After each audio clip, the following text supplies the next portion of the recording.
Hey guys, really quick video here about a common problem that comes up with the Trailtech Voyager Pro docking clamps. This is really common, but unfortunately, it's easy to fix, but it's unfortunately fairly difficult to diagnose because you won't spot it right away unless you know what you're looking for. So I know for a fact that a ton of the people in CDSR and Broken Enduro have run into this exact problem. So I was clued into the issue by other guys, so I want to pass that information along to you guys. So if you're running the Trailtech Voyager Pro, the GPS device, it's a fantastic unit, highly recommend it. At some point I'll get around to doing a review of it, but I love these. I think they do a lot better than some of the Garmin and other generic devices because they're bike specific.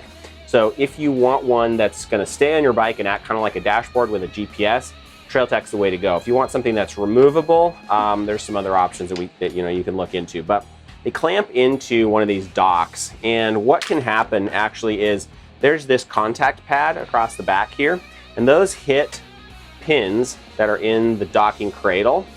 And that's where you get power and antenna hookups and the temperature sensor and all that other stuff. So pretty much everything that functions, all the functions of the device come in through this little contact pad here. Now these pins in the dock here are spring loaded. And basically when you clip the unit down into the dock, it presses into those pins, and those pins apply pressure to the pad back here, and you get power and all your other contacts just fine. Unfortunately, over time, and it doesn't take all that long, I've only had this for a couple of years, these pins actually start to fail. What happens is either the pins themselves break, or the springs behind them break, or they just get gummed up and dirty and actually will get stuck down. So there can be a range of problems. In any case, the symptoms are the same. You'll start to lose functionality. In my case, it was the power pin that failed. Some guys are saying that the power pin, because it gets weak, it's actually arcing to the back of this pad, so it's probably not really a good design. I mean, it works until it doesn't.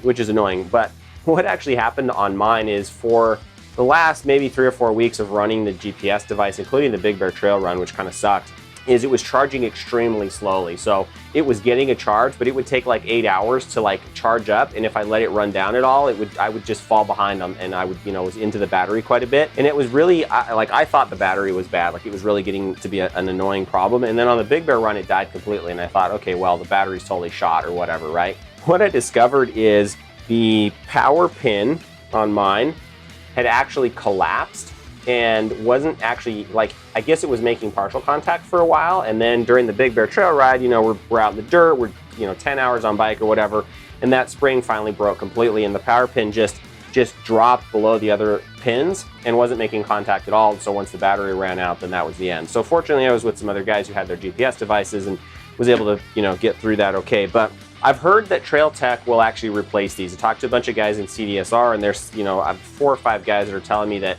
Trailtech will actually replace the dock. I'm not sure. I've had this unit for a couple of years. I figured standard manufacturer's warranty was 1 year, so I haven't tried that route. But they'll sell you a new one. I bought this directly from their website. I think it was $50. So, I don't know, neither here nor there. It's a $600 unit, I think, when I bought it, or $500, something like that. So $50 after a couple of years, whatever, right? I've got this new cradle, and I noticed that all the pins are in good shape on it. And so I'm going to go ahead and replace this.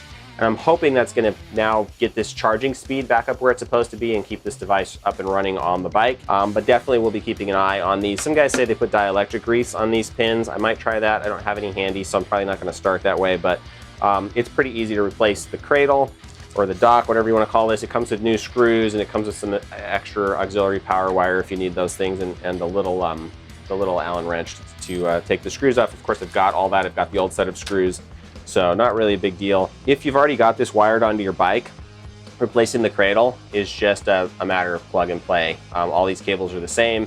It's actually kind of nice because mine are a little bit chewed up from having gone on a couple of bikes, and so these nice ones, I'm not complaining about that.